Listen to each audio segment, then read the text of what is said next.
first big question.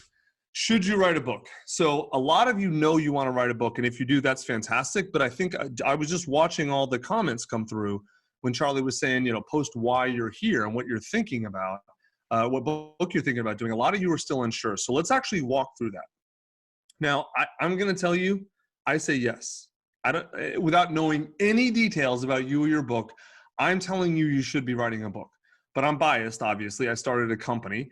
Here's the thing. I believe most people, though, there's two reasons to write a book. I think almost everyone has knowledge to share that can help others, right? And I mean, like, even if you don't think you do, I would bet for most of you, I could sit with you for a minute and realize, yeah, you actually do have some knowledge to share. Now, especially if you've been working for maybe 5, 10, 15, 20, 30 years, and people pay you for what you know, then you clearly have knowledge. But even if you're a young person and you don't have a lot of work experience, I still think either you have knowledge or you can very easily get knowledge to share. Almost everyone has this. But there are a lot of people who they either won't see it, or let's just be honest, some people just don't have a lot of knowledge to share. It's okay. I still think you should write a book. Right? Why? Because even if you just tell your story, that story matters, and you should tell your story. Even without sharing knowledge. Now, a lot of you can write both. You have knowledge to share and you have a story to tell, right? But let me explain to you why I'm so. Obviously, I wrote books telling not my whole story, but part of my story. Why this is so personal to me. You guys can see the picture. You guys can see this picture, right, Charlie? Yeah. Yeah. Okay, so.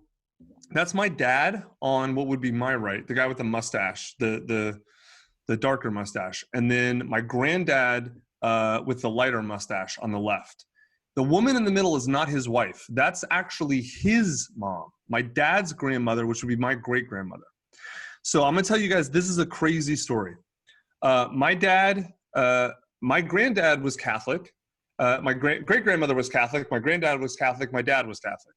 My mom and dad got divorced when I was little, so I was raised Episcopal, not Catholic. But my whole father's side of my family was Catholic, and I thought I was Catholic on that side. And then about 6 years ago, I took 23andMe, and I realized I was 25% Ashkenazi Jew, and all from my dad's side. And my dad was 50% Ashkenazi Jew, and his dad was 100% Ashkenazi Jew, the guy with the light mustache. Yeah, so the woman you're seeing is my great-grandmother. We knew she immigrated from Hungary around the time of World War II, right before World War II. And we knew she anglicized her name at Ellis Island. She didn't tell us she was Jewish. She and her husband were Jewish. She came over with my granddad in her belly, like she was pregnant. They moved to Los Angeles, decided they were Catholic, and never told anybody.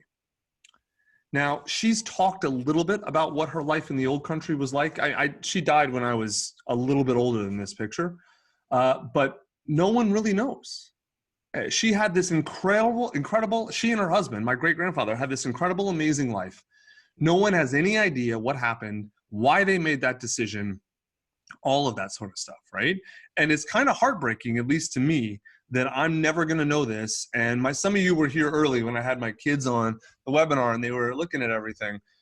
My kids are 12.5% Jew, and they have no idea where that came from, or they know where it came from, but like what the history is behind that. I would pay almost any amount of money to have her story, right? Now think about this. A lot of you are going to have kids, and if you don't, you have family. And we're all going to be gone at some point, hopefully later rather than sooner, right? But we're all eventually going to be gone. And I know that's why I'm writing my next book now, because I want to make sure my kids have my story, and my grandkids have my story, and my great-grandkids have my story. So whether you want to write a book to share knowledge or to tell your story, or both, and we'll talk about all three options, that's why I think everyone should write a book.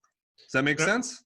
Yeah, and I want to jump in here because we got some comments on legacy, and I'm curious, like, raise your hand if you relate to that, like wanting to leave a legacy.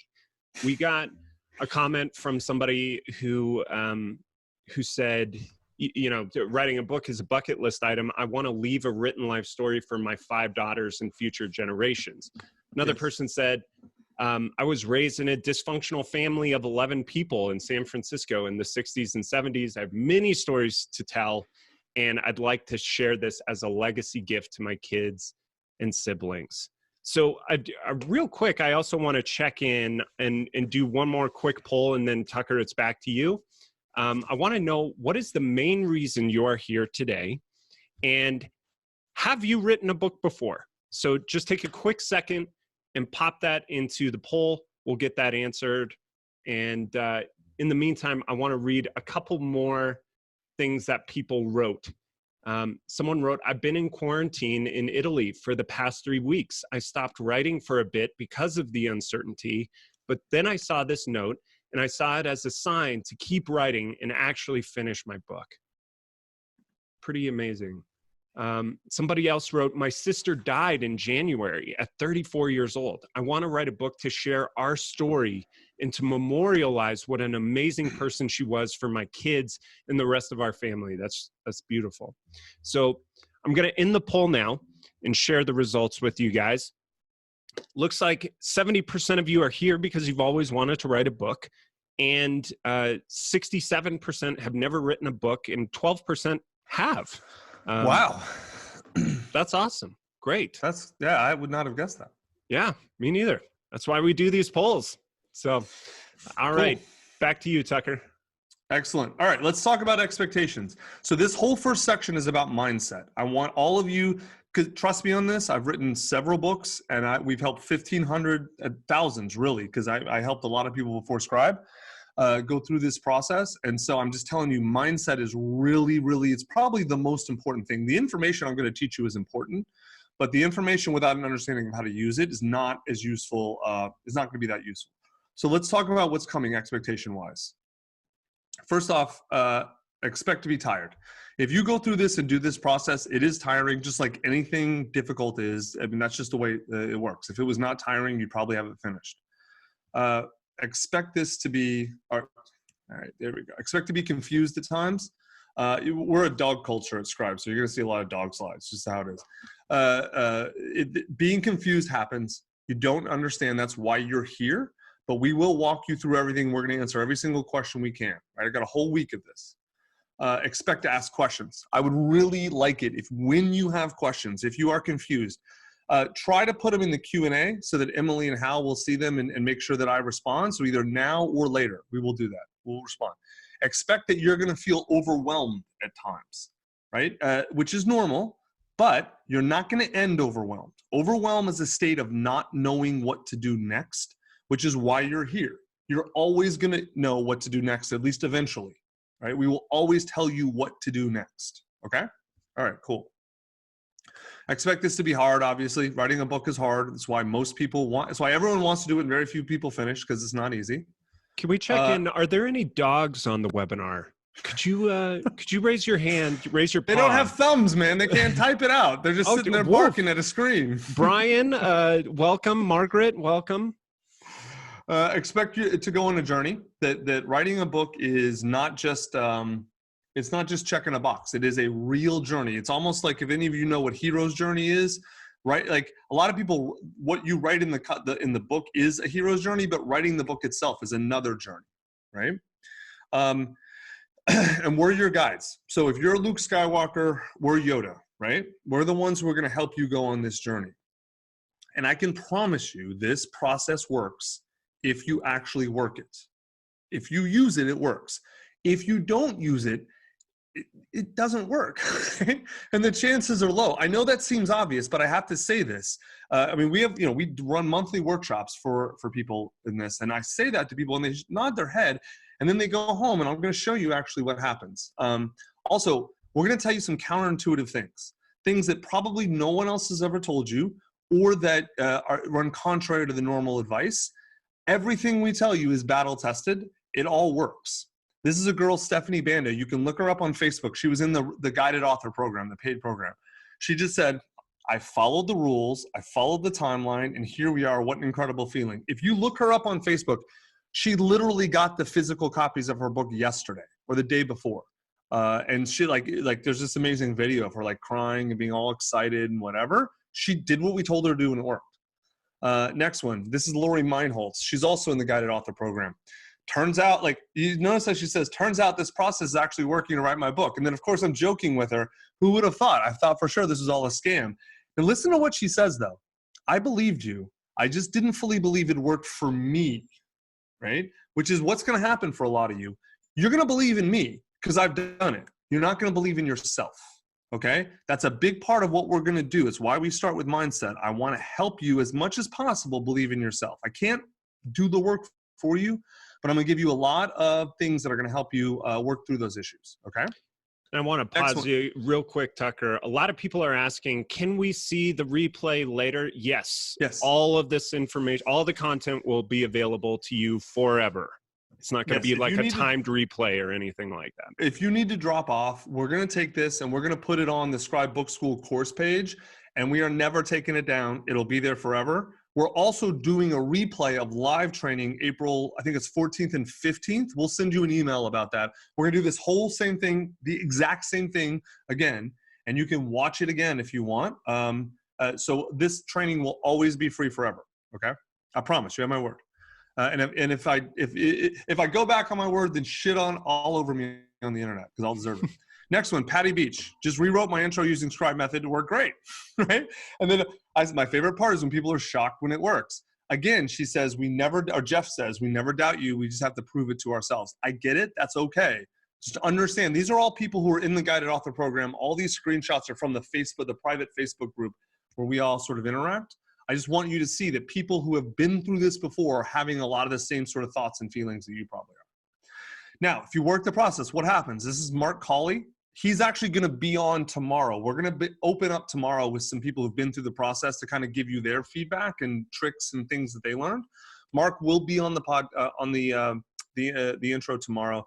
Took him 9 months from the actual workshop to his book being out. That picture is at his book release party with his little granddaughter. She decided to write her own book. She was so inspired by her grandfather. This is Josh Rovner. He'll also be on tomorrow. He was 7.5 months, which is really fast. Like, don't hold yourself to that timeline. Josh is one of those people who just like is a beast. He just finishes stuff. But it's doable. You can actually even do faster than that in some cases. Shit, if you're not going to work now, then you got a lot of time.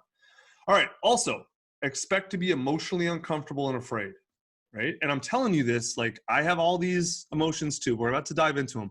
What I'm going to ask you to do, though, is don't apologize for feeling emotions.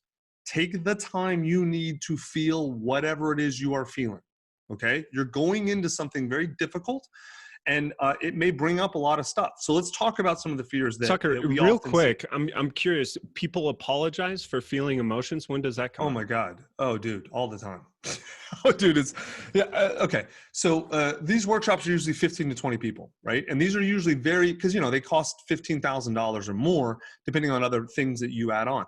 And so these are all very successful people who are usually, professionals who've been in their field for a long time. They're making well into the six figures, right? Mid six figures. And they're ballers in their field. And they come in like nervous little, not all of them, but a lot of them, like nervous little kids, just totally insecure, totally wrapped up in all kinds of stuff. And then they they shame themselves because they're like worried about how their book's going to do or how it's going to look or if anyone's going to care. And so guys, these are almost the exact same slides we use with Guided Author. I just tweaked them a little bit just because this is a webinar of people that we're not in the room with, but it's the same content. And so I'm walking you guys through, and we'll tell this. And it's funny, at the beginning, Emily or Hal, talk about this if you want. At the beginning of the workshop, they're like, kind of like, yeah, I guess I'm a little afraid. Dude, Emily, Hal, have we ever had a workshop where at least one or two people didn't break down crying? No. No. We've done, I bet, what do you think, Emily, 20 of these now in person? Yeah, upwards least. of 20. Yeah. Mm-hmm. And people, So, and what's the average? 4 or 5 people per workshop? Yeah, about a like third. A third, roughly. Yeah. Hey, Tucker, some people are jumping ahead about, they want to know, like, what kind of books do they write? How do they choose which book they should be writing? And can you just talk a little bit about, like, what's coming so people can know? Right. So Charlie went over this. If you got on late, it's totally cool. We are going to get to what kind of book you should be writing and how to figure that out What we're doing right now is mindset. This is because without the right mindset, you're not going to be able to, if you just try and jump into writing, that's probably why you've started books and never finished or never started, right? Mindset's the most important thing. So that's where we're going to start. So let's talk about fears. These are 6 main fears we see. I don't have a book in you. I don't have a book in me. Very, very common fear.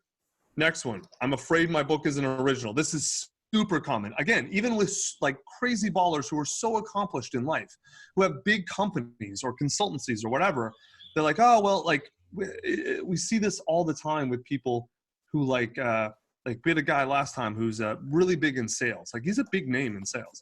He's like, I don't think, everyone said everything about sales. I'm like, well, why does anyone pay you for advice on sales? He's like, oh, well, the way I talk about it and my frameworks and everything, totally different. People learn way faster. They're able to implement it. I'm like, okay, well, that's original.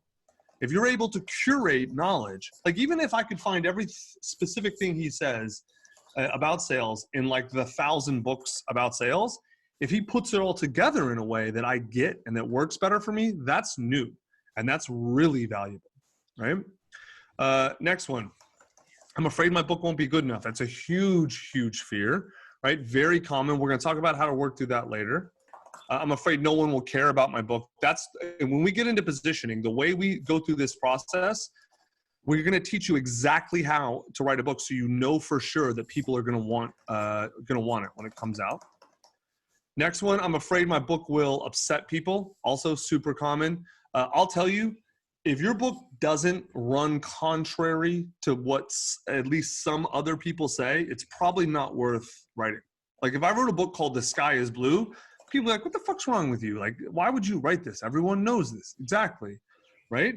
But usually the best books have some sort of advice or knowledge or wisdom that is contrary or in some way orthogonal to what most people, what the common wisdom is, or what the common knowledge is, right? All right, next is, I'm afraid my book will make me look stupid. This is, almost all of these fears boil down to this. People are afraid they're gonna look dumb. And we're gonna help you work through that. I will tell you, I've written, God, I don't even know, 7 books, 8 books, 9 books. I still feel like this. I'm in the middle of writing 2 books right now, one for another author and one and mine. And I'm petrified for both of them, which is like objectively makes no fucking sense at all. I'm still afraid. That's how fear works, right? So I want to pause here, go back to that slide, Tucker. I want to ask you guys, how many of these fears do you have?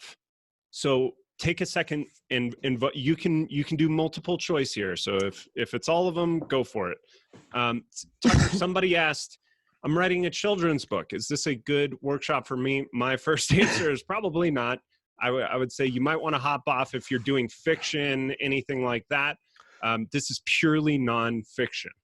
Right. Sorry. I thought we were clear about this on the page or the emails. Maybe we weren't. And if we he might have hopped on late. Yeah, we put it in the comments. So this book is, or this workshop is only for nonfiction, whether it's like a business. We're going to get into this in a second. Business type nonfiction or memoir, just nonfiction. So if you want to write a novel, that's awesome. I've never written a novel. Don't learn from me. You want to write a kid's book? Cool. I'm with you. Although it's a really hard genre, I've never written a kid's book. Don't learn that from me. If you want to do a cookbook, also super cool. I've never done a cookbook. Don't learn that from me. But we do all of like my whole library, you see, these are basically all nonfiction. No, I do have some novels in here, maybe 20% novels. Scribe's done 1,500 books, and those are all nonfiction. We did a couple of business parables. I'm working on a business parable now. So if you're thinking, meaning a business parable like Who Stole My Cheese, 5 Dysfunctions of a Team, 1 Minute Manager, that kind of stuff, you could stay on for that maybe if you really want to, because it's pretty parallel. But for the most part, this is all nonfiction. All right, I'm going to end the poll here. What's interesting is the top fear is, I'm afraid my book won't be good enough. Yeah, I get it. I am too. I'm afraid all right, let me just tell you, you want to talk about fear. Those of you writing I'm not trying to discount your fear, but if you're writing your first book, it's like, cool. If it's not that good, that's okay. It was your first book. Probably not many people will know. Tucker, talk about your first book for a second.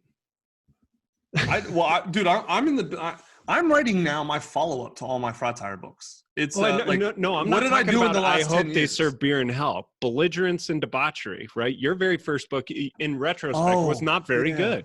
Or it might have been terrible. The definitive book of pickup lines. Or whatever. Those were terrible books. Right. Dude, I literally had flushed those from my mind. I don't even consider those actual books. Because no one really read them.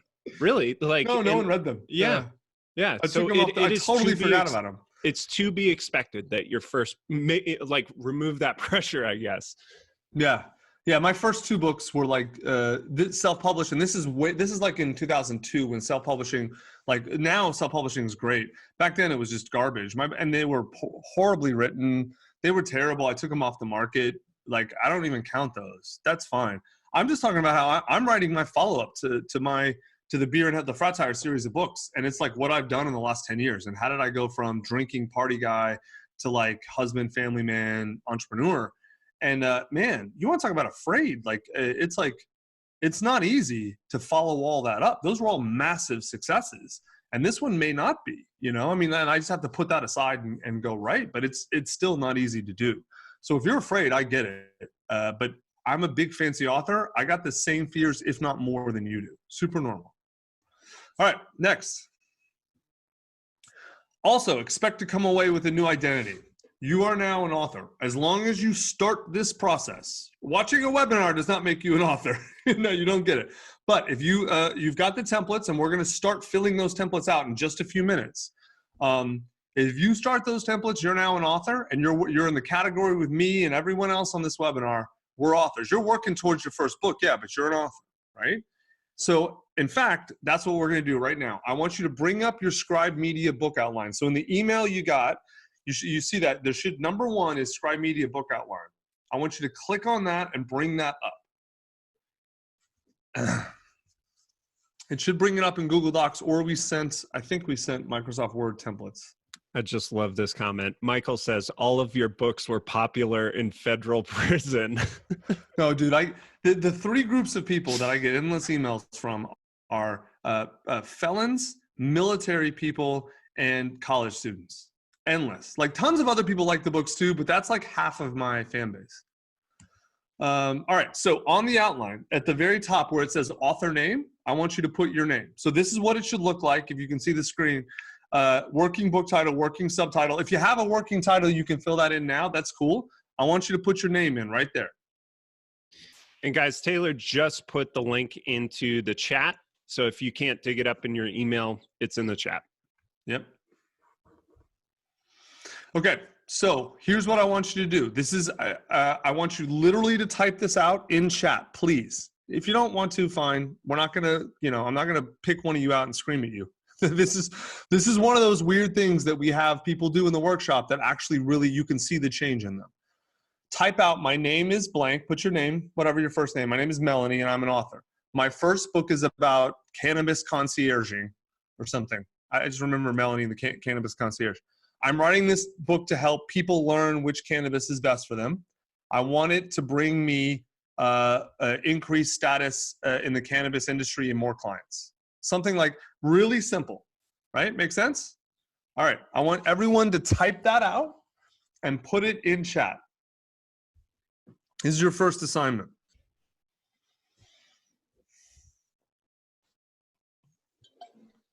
And then Hal, Emily, if you guys want to start reading these out, some of them, go ahead, just a couple. I think it sounds like the file's unavailable because there's so much traffic on it right now. Seriously? But yeah, just wait, I don't know, 10 minutes or so, check back. In the meantime, go ahead. Yeah, do this. In the meantime, you guys can do this. You don't write on the outline. This is like an exercise for right now. I want you to write in chat to really get you kind of engaged in thinking about this. So Tucker, this is funny. The chat is moving so fast. I don't think I can read that fast. Just scroll up. Just scroll Hal, up. You're not that Hal, old. and I'll Come just on, stop. I've never been in a chat that was this busy. So here's one that says, my name is Will and I'm an author. My first book is about health and fitness. I'm writing this book to help people struggling to look and feel how they want. I want it to bring me clients and speaking gigs. Awesome. That's Perfect. a great one. That's excellent. Good job, Will. Here's another great one from Jacqueline. My name is Jacqueline and I'm an author. My first book is about tutoring. I'm writing this book to help teachers and parents to better help their kids with schooling and academics. I want it to bring me the opportunity to speak and hold workshops to better help teachers and kids. Fantastic. It's great. Excellent. Here's one. By the way, read a few out that maybe need help too. So, because I promise you, we're not just going to say everything's good. If something needs correction, we will tell you, but go ahead. Yeah, here's one. So this person didn't enter their name. It says, my first book is about the business of running a medical practice. I'm writing this book to help other docs escape the nightmare of insurance. So it's kind of incomplete. It's getting there. Yeah, I want it to bring me, I assume, clients or whatever, but yeah, you want to make sure and add that in. Who else? Here's an interesting one. My name is Megan. My first book is about thriving in your 20s. I'm writing this book to help particularly young women in their 20s. I want it to bring me further clarification that I'm doing my 20s right. So she wants to write a book so she knows she's doing it right, but she's holding herself out as the expert to others. Yeah, there's a little incongruity there. So I'll tell you, what's her name, Melanie? Megan. So Megan, we're going to go through this in positioning. So you'll probably have the opportunity to get much clearer on this. The thing I would tell you on that is, if the book is a question, like how to do your 20s right question mark, and you interview a bunch of women maybe in their late 20s, early 30s, or even later, to ask them how they did their 20s, and it's kind of like the book is you figuring it out and then presenting your findings, then that positioning works well. But otherwise, we'll help you get clearer on it. Just scrolling through these, I see a lot that are on point in terms of expectations of what it's going to bring. New clients, I see a lot, which is absolutely true. Excellent. Charlie, you want me to move forward, or we want to read a few more? Let's read a few more. Yeah, here's one. It says, my name is Michael, and I am an author writing a book on assessment and evaluation of the business value proposition of game-based learning and experiential education. That's a mouthful. What I don't see here is like, what does it get for you, and who are you trying to help? Yeah, I'm writing this book to help blank. I want it to bring me blank. By the way, everyone, just to be clear, if you're confused on this and you're not sure, that's okay. The next step is actually working through this. We kind of start here. We're going to come back to this at the end of the positioning, and you'll be able to see the change. That's why we're doing this now. If you're confused, it's okay right now. That's okay. You don't have to be perfect now. I got one from Chris. My name is Chris. I'm an author. My first book is about dating and life. I'm writing this book to help people navigate through the complexities of modern day dating. I want people to find their confidence and original self, and I want it to bring me bigger stand-up comedy gigs. The last sentence is the one that I think is off. I don't think it will give you bigger stand-up comedy gigs, but the rest was good. Well, I'm not sure. I don't see the connection. The connection might be clear in his head, but I don't see how helping people with dating in life brings bigger stand-up comedy gigs, unless, here's how. I want to write a funny book about dating in life. Because, like, for example, like my books were funny. I'm not a stand-up comic, but like if I wanted to get into stand-up comedy, my books would have been a good avenue to get into it, right? Or it would have been one avenue, maybe not the best, but it would have been something. All right, here's one that's really different. My name is Leanne, and I'm an author. My first book is about poisons to use for murder in books. I'm writing this book to help the beginning writers. I want it to bring me money and fun. That's money and fun. Before, I gotta say. Whoa. That is more fun than poisoning people, right? But I think I get it, right? Like she's gonna, if I understand this book correctly, she's gonna write like a handbook. If you're writing murder mysteries, like no, I get it. Get your science right. It makes sense. It makes total sense. The positioning is good. I just never. That is brilliant. And I'll tell you, it's a great way too. I'm just going to put this out there. I have no idea this is her intent. It's a great way too to very subtly advertise your hitman agency. Oh, this is for helping people write novels. Best cover ever. I know, seriously. It's like, remember that news story where this woman wrote a novel about how to kill your husband, and she killed her husband died the way like that was in the novel, and she couldn't understand it. She got caught. That was, I think, in England. Oh God. Wow. Whew, that is a first. That is amazing. All right, what do you got, Emily? Really cool, I want to call out one pattern that I'm seeing in several of these entries. I'm going to read one that's representative of that. So I apologize for butchering your name. My name is Kulwant Saluja, and I'm an author. My first book is about overcoming childhood trauma. I am writing this book to help me and others who may identify. I want it to bring me the peace, joy, healing, and freedom. The big thing I see there, I'm seeing lots of people writing in that they want their book to bring them a particular emotion or a particular state. Can we talk a little bit about that, Tucker? Yeah. So we're going to come back to this several times. It's a great point. So saying, I want my book to make me happy, let's just say in the broadest sense, right, is putting way too much pressure on your book. Your book cannot do that at all. Your book can be, I'll tell you what your book can be though. Your book can be a device or a tool that you use to help yourself get through issues or deal with issues. But the book will not make you anything. That at its core, and I'm going to be a little bit harsh here to help you. At its core, that's a victim mindset, right? That's saying that my agency is outside of me, right? And that just isn't true. And no book, and even if it was, it's not on the book, right? The book cannot do that. Just like imagine if you went to therapy, right? And the therapist said, "What do you want to get out of therapy?" And you said, "I want you to make me happy."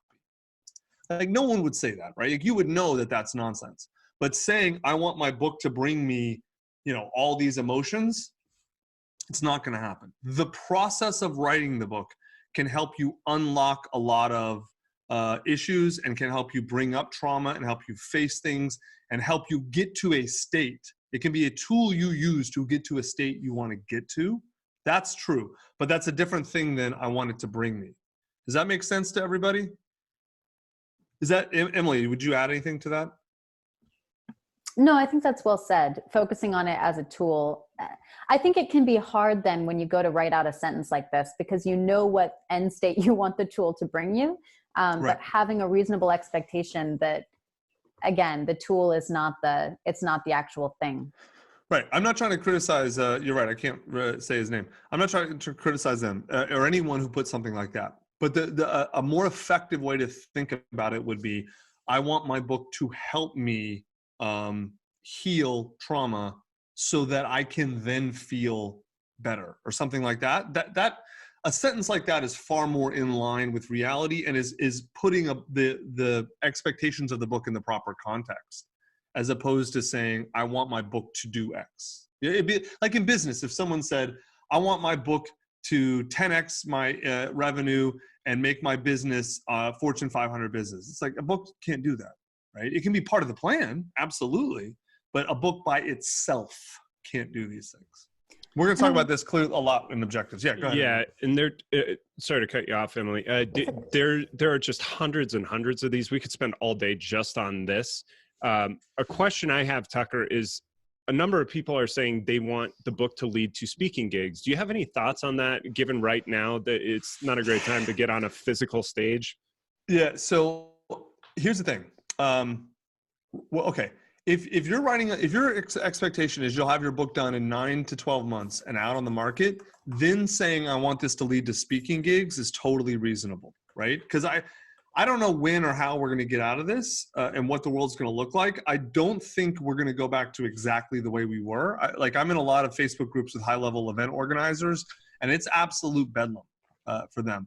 Now, but that being said, events are not going to end. They're just going to move online. So if it's like, I want my book to position me as an expert so I can speak on it, it may not be stages. It may be webinars or other stuff like that. As long as you're open to that, then I think it's perfectly reasonable. Yeah. All right, let's move on. We're going to come back and dial in. If you are not sure on your positioning right now or this statement, that's totally okay. Don't freak out or worry about it. We're going to come back to it, okay? All right, but officially you are an author. So let's have a nice round of applause for all the new authors. You guys have started your work. Woo-hoo. All right, you're not a published author yet, but you're an author. You're in progress. Now, this is important. I'm calling you an author, not a writer. Why do you think that is? There's a reason why. And don't panelists answer because you guys know the answer. So think for a second. You can put the answer in comments if you want. Think for a second why I'm doing that. All right, there's a reason. Writers write books as their primary job. Authors write books to help them with another career, right? Now, some of you want to be writers, and that's totally okay, right? All writers that write books are also authors, but not all authors are professional writers. All right, now this matters. I'm going to walk you through why. Because professional writers have a set of standards they think are important and that this is what writers do, right? But professional writers have different goals and different concerns than most of you do, right? So that's why I'm delineating this to help you flush out some old assumptions, right? That's what we're going to dive into right now. An old assumption that a lot of people have is I have one shot at a book, so I better make it perfect. Does anyone feel like that? That's a thing? All right, a better frame is to say this is going to be the first of many books I may write. It doesn't even have to be I am going to write. But most people, especially high-level professionals, have multiple books they could write. I mean, if you have a knowledge share book and a memoir, that's at least 2 books, right? Even if you tell some of your stories in your knowledge share book, which we're going to talk about soon, you still got 2 books. So don't feel pressure to put everything into one book if you don't feel like it fits. Alexandra says, that sounds overwhelming, that I might write multiple books. What would you say? It's a might. It is not an obligation. It is just a might, right? Because that way it allows you to take pressure off. So just for Charlie's example with me is great. I wrote 2 books that you can't really even find on Amazon, Definitive Book of Pickup Lines and Belligerence and Debauchery, and they're terrible. I took them off. I wrote better ones, right? But if I had said that was the only book I could ever write, what that does is it spins me out. It puts me like I get perfectionism. So I've got to make this perfect. I gotta keep writing on it until it's perfect. I never move past it. I never actually put it out. Right? That's how you get better, is you write stuff and you put it out. Make it as good as you can, but then put it out. Does that make sense, Alexandra? Yeah, go ahead. Hey, Tucker, Casey in here says something you might want to speak to about my second and simultaneous book. Will you talk about writing more? Yeah, we're going to talk about that in a minute. I would highly recommend not writing 2 books at one time. It's just an overwhelming amount of work. I'm doing it right now. I'm a professional writer. I'm doing it right now, and I'm really not even doing it because what I do is I have 2 books that are open. I only work on one at a time. I can't work on 2 books at once. I don't know any professional writers who can do that effectively. There might be a couple. I just don't know them. Next assumption. Professional books don't have personal stories in them. Not true. New frame is professional books use the best stories that teach the reader, right? So some of you are going to write a knowledge share book. We're going to talk about that in a minute. It's okay to use your stories in that. If you're writing a memoir, don't worry about this. Next assumption. I have to write a perfect book. Anything less than that is a failure on my part. No, that's not true. Raise your hand if you relate to this, by the way. Me, I do.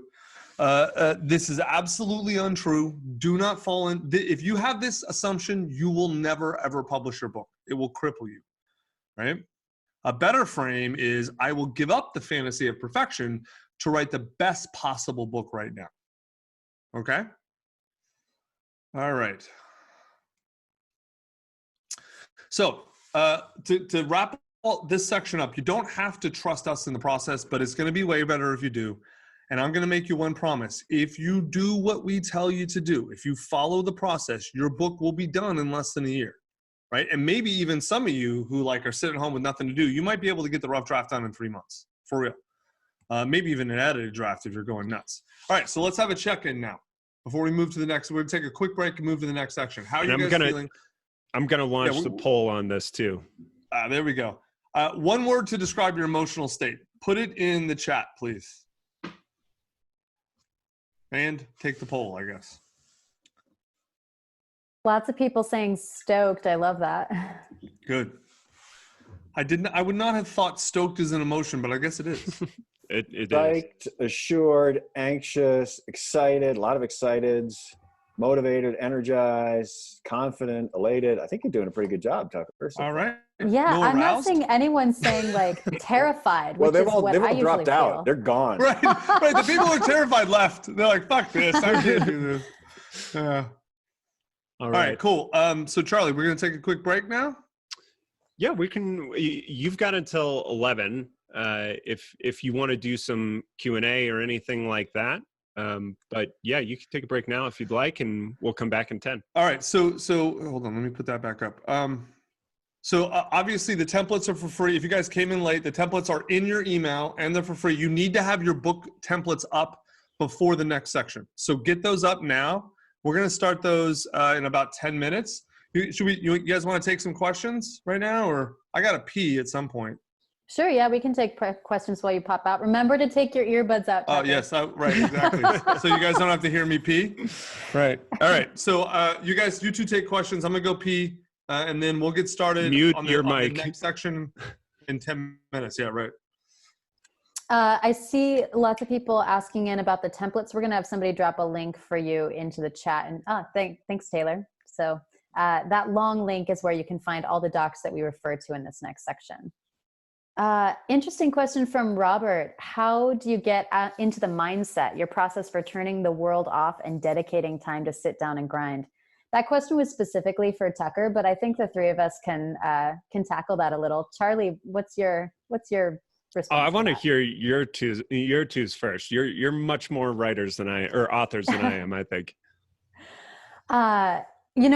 With mine, I think I recognize that I cannot relegate my book producing time to free time. Like I really have to make it a non-negotiable in my day. And for me, that means that I attend to my book first before I do anything else with my day.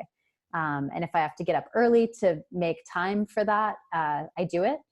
And when I'm struggling to do that, sometimes I get up early and then I futz around making coffee instead or answer emails because I'm not wanting to get to my book.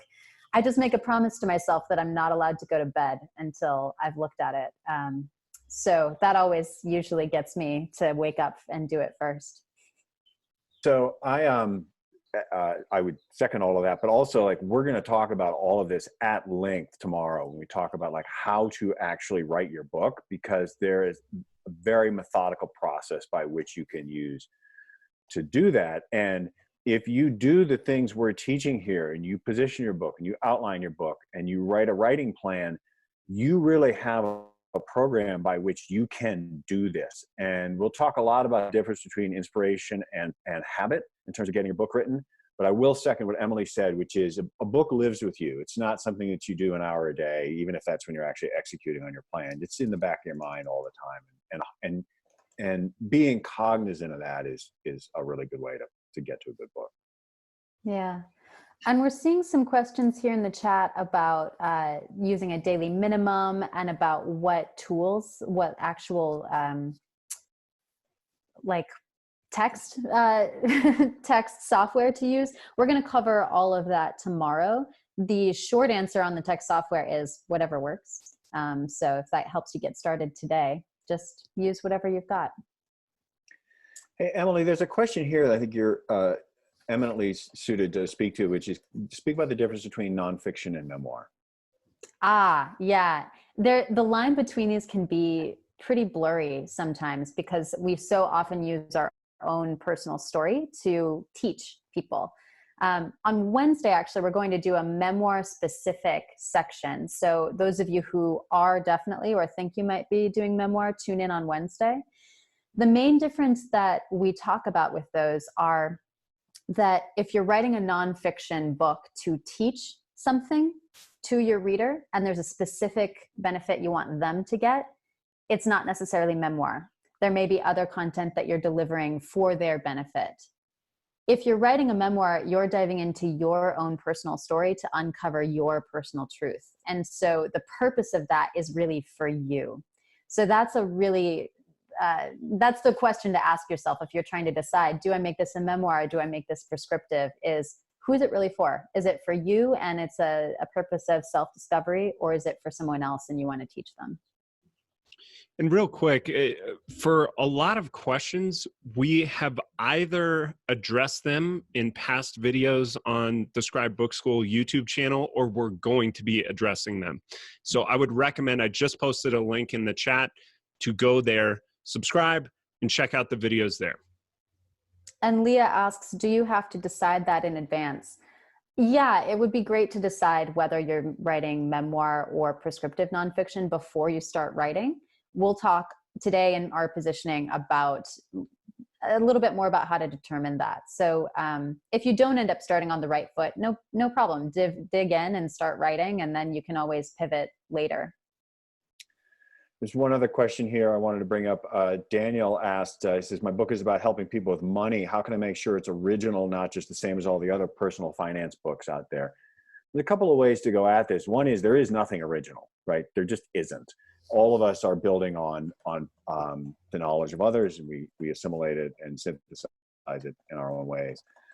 And certainly in personal finance, that's a particular issue. There are a lot of personal finance books out there. What's original is your interpretation and translation of what you know and how you speak to your audience. That's distinctive to you. So I would say, especially with something like personal finance, it's probably almost impossible to come up with something truly original, but you can come up with a way of communicating it that will speak to the people you want to speak to. And we'll get into defining audience and subjects and all of that as we go through positioning today. Bishop, how you doing, buddy? Do you have any answers to these questions? What do you have to say, Bishop? Huh? Nothing? Unlike his father, he's tongue-tied. Huh? Nothing? Do you have any writing advice, Bishop? Yeah, what's your advice? What's your writing advice? Huh? You don't have nothing to say? All right, you got to get off the webinar then. Go downstairs, Deacon. All right, we ready to get started? We've got a few more minutes. Hal, Emily, Tucker, if you guys wouldn't mind taking a few more questions, and then we'll get started at the hour. Should be taking them off the Q&A part, right? Yes. All right. Tackle those first. I'll be right back. All right. I'm planning to co-author a book. What would be the best way to coordinate our learnings? You need to be talking. You need to have, so co-authoring, go through the outlining process with your co-author. Like even if you do it, then just make sure that they see it and you both are agreed on the outline. And then I would just assign questions or like assign chapters, like you do 1 through 5, she does 6 through 10 or whatever it is. And then that's always better, because if you both try and add like half of each chapter, it gets muddled and messed up. I would split duties. You guys agree? Hal, Emily, anything to change? Yeah, absolutely. All right. Yeah, making a clear chain of command of who does what when is really important, so you don't have muddiness. Yep. How long is today's webinar? Today is going from 12 noon Eastern to 4 p.m., so 4 hours. Tomorrow's 4 hours as well. But again, all of this is recorded. All of this will be put up on the Scribe Book School course page. You'll be able to see every single bit of this as much as you want. And we're also doing another live training April 14, 15. Here's a good question from Rick. He says, how to differentiate personal goals from writing for the reader, how to focus on writing what readers will like versus what feels good to write. This is a great setup for what's coming. Yeah. As we go through book positioning today, we're really going to help you or give you the tools to figure out the answer to that question and be able to both serve your own desires. I'm not sure if it's just writing what feels good, but certainly serve your own objectives and then serve the objectives of the reader. Yep. How can I get the outline in Word? So Taylor, these are the sort of things I need you to be answering, Taylor and Miles, on here, like these knockout. But Paul, to answer this, I'm pretty sure on Google Docs, you just go in and it said there's a download thing under File, Download, and you can download it in Word. I already wrote my proposal in 3 chapters and sent these to book agents to 0 success. Should I just finish my book regardless? Yes, I absolutely would, rather than try to get an agent. We're going to deal with this deeply in the Q&A. But like, if you notice, this whole webinar is about writing your book. This is not the exact advice most people would give. But in my opinion, you are better off writing your book first. For most people, there is a difference, and we will talk about that probably tomorrow. The differences. Tucker, I think we could speak a little bit more. We're getting a lot of questions on the difference between prescriptive nonfiction and memoir. Yes, I already mentioned positioning. Yeah. Like this is the next thing we do. We start right in on that. Yeah. May I ask you, my connection seems slow for streaming.